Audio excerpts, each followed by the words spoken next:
আসসালামু আলাইকুম, সবাইকে স্বাগতম একটা ভিডিওতে। আজ আমরা এসেছি দারুল উলুম আয়েশা সিদ্দিকা বালিকা মাদ্রাসা, যেটা আমাদের তালজাঙ্গা ইউনিয়নে অবস্থিত। ওই আমাদের প্রিয় হুজুর মরহুম আলম হুজুর, যে আমাদের তালজাঙ্গা সুনামধন্য আলেম ছিলেন, তার এই পুত্র আসাদুল্লাহ ভাই আছে এখানে। আপনি প্রতিষ্ঠিত করছেন মাদ্রাসাটার হালচাল, মাদ্রাসার বর্তমান অবস্থা। প্রচণ্ড গরম, আপনাদেরকে দেখাবো, দেখবেন। এটা হচ্ছে মাদ্রাসা। এখানে শিশুরা একদম সরাসরি মাটিতে চটের উপরে বসে পড়ালেখা করে। এই যে দেখেন বাচ্চারা। মাদ্রাসা যেতে এত উন্নত তা না, তারপরেও তারা লেখাপড়া চালিয়ে যাচ্ছে। এই যে চট দেখেন, চট, তার উপরে মাটির নিচে, তারপরে এই যে দেখেন বাচ্চারা ছেলেমেয়েরা বসে লেখাপড়া করছে। আর এই যে আমাদের আসাদুল্লাহ ভাই আমাদের সাথে আছেন, রহমত আলী ভাই। আসাদুল্লাহ ভাই, মূলত এই মাদ্রাসা আপনি প্রতিষ্ঠা করছেন, জি। তো বলেন তো মাদ্রাসা সম্পর্কে একটু কথা। আসসালামু আলাইকুম সম্মানিত ভিউয়ার্স। আসলে এই প্রতিষ্ঠান তালজাঙ্গার মধ্যে আমরা যে সময় প্রতিষ্ঠান চিন্তা ফিকির করতেছিলাম, তখন আমাদের এই ইউনিয়নের মধ্যে কোনো মেয়েদের প্রতিষ্ঠান ছিল না, স্বতন্ত্রভাবে কোনো কওমি মহিলা মাদ্রাসা ছিল না। তা আমরা চিন্তা করলাম, আমাদের পরিবার বা আমরা মুরব্বীদের নিয়ে একটা পরামর্শ করার পরে চিন্তা ফিকির করলাম যে আমরা একটা মহিলা মাদ্রাসা করা যায় কিনা। এবং সকল মুরব্বীরাই সমর্থন করছে একটা মহিলা মাদ্রাসা করার জন্য। তার মানে আপনারা আগে প্রথম মহিলা মাদ্রাসা? আমরা উদ্যোক্তা হিসাবে প্রথম মহিলা মাদ্রাসা শুরু করছি। তা আমরা 2018 সালের শেষের দিকে প্রতিষ্ঠানটা আমরা শুরু করছি। তা আলহামদুলিল্লাহ এখন এই আমাদের মাদ্রাসায় মেশকাত পর্যন্ত আছে। তা আমরা এই যে এখন আজকে যে নতুন জায়গায় আসছেন, এই জায়গাটা আমরা নতুন করে এই জায়গাটা ভাড়া নিচ্ছি। সাথে আমাদের অন্যান্য যে ভবনগুলো কাজ করার মতন পরিবেশ আমরা তৈরি করতেছি। এই জন্য মনে করেন আমাদের মেশকাত পর্যন্ত প্রতিষ্ঠানটা এখন বিদ্যমান। শিশু শ্রেণী থেকে মেশকাত পর্যন্ত এখানে শুধু খালি নুরানি শ্রেণীদের জন্য এখানে শুধু নুরানি ক্লাসটাই হইতেছে, মানে শুধু শিশু শ্রেণী, এখানে শুধু শিশু শ্রেণীটাই। আর এই আগের জায়গা বর্তমানে যে জায়গায় আছে ওই জায়গার মধ্যে বাকি যে শ্রেণীগুলো মেশকাত পর্যন্ত সব জামাতে এখানে উপস্থিত আছে, একদম মেশকাত পর্যন্ত। জি, মেশকাত পর্যন্ত। আপনার পরিচয়টা দেন, মানে আপনি। আমি মাওলানা মোহাম্মদ আসাদুল্লাহ। আমার পিতা মরহুম আবুল আলম মোহাম্মদ সাদেক। আমার বাড়ি তালজাঙ্গা। আর আবুল আলম সাদেক সম্পর্কে বলতে গেলে আপনারা হয়তো যারা এই অঞ্চলের মানুষ আছেন উনি সকলেই জানেন যে আবুল আলম মরহুম সাদেক, আবুল আলম সাহেব কেমন মানুষ ছিলেন।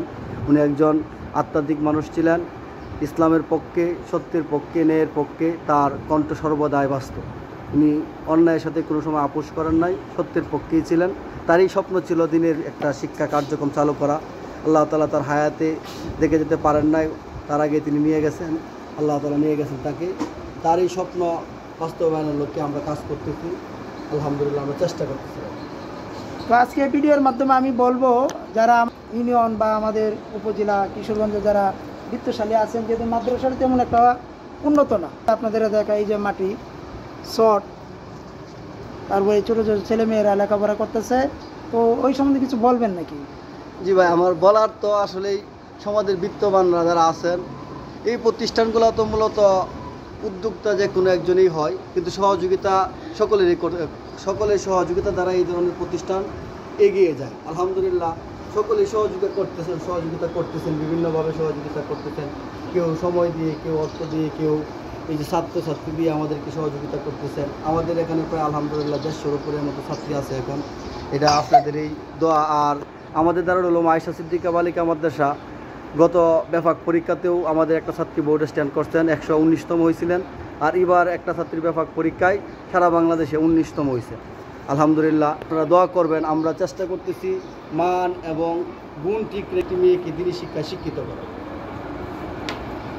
তো আমি একটি কথাই বলবো, যারা আমাদের এখানে প্রতিষ্ঠিত আছেন, যারা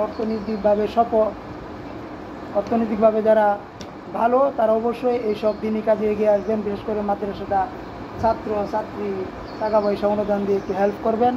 মাদ্রাসাটা কিন্তু অনেক বড়। এই যে দেখেন, এটা হলো ভিতরের অংশ, এখানে শুধু নুরালি ছোটো ছোটো ছেলেমেয়েরা পড়তেছে। আর এই পাশে দেখেন, এই যে আরেকটা ঘর হচ্ছে, এই যে দেখেন, এই যে মাটি ভরাট করা হচ্ছে। এই জায়গাটা কিন্তু ভাড়া না আছে ভাই, এটা কিন্তু ভাড়া।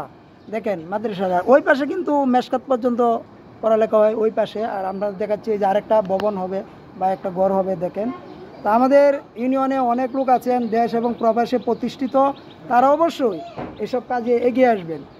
বলেন যারা আছে। আলহামদুলিল্লাহ আমাদের ইউনিয়ন তথা প্রবাসী যারা এই ভিডিওটা দেখবেন, আমি সকলের কাছে বিনীতভাবে অনুরোধ করব, যদি সুযোগ থাকে আপনারা এই আমাদের অত্যন্ত পরিচিত ভাই তাজুল ইসলাম ভাই এবং আমাদের মাঝে রহমত ভাই উপস্থিত আছেন, তাদের মারফতে হোক যেভাবে হোক যদি সহযোগিতা করার চিন্তা ফিকির করেন, তাজুল ভাইয়ের মারফতে সহযোগিতা করতে পারেন, রহমত ভাইয়ের মাধ্যমে সহযোগিতা করতে পারেন। যারা ভিডিওটা দেখবেন, আমরা এখানে আমাদেরকে একেবারে শিশু শ্রেণী থেকে একবারে অক্ষর জ্ঞান থেকে আমরা একবার দাওরা হাদিস পর্যন্ত পড়ানোর ইচ্ছা ফিকির করতেছি।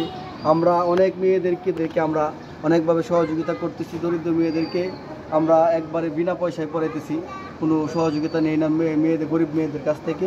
যারা সমর্থবান, যারা সহযোগিতা মানে মাসিক বেতন দিতে পারে, তারা মাসিক বেতন দেয়, আর যারা অনেকেই আছে মাসিক বেতন দিতে পারে না, আমরা তাদেরকে বিনা পয়সায় পড়াইতেছি। এই ঘাটতিটা পূরণ করার জন্য আমি সকলের সহযোগিতা কামনা করি। ধন্যবাদ ভাই, অসংখ্য ধন্যবাদ। যারা ভিডিওটা দেখবেন অবশ্যই একটু ওনার মাদ্রাসার ঠিকানা, মোবাইল নাম্বার সব দেওয়া হবে। ইনশাল্লাহ আপনার একটু সহযোগিতার হাত দিনী কাজে বাড়িয়ে দিবেন। ধন্যবাদ সবাইকে। আসসালামু আলাইকুম রহমতুল্লাহ।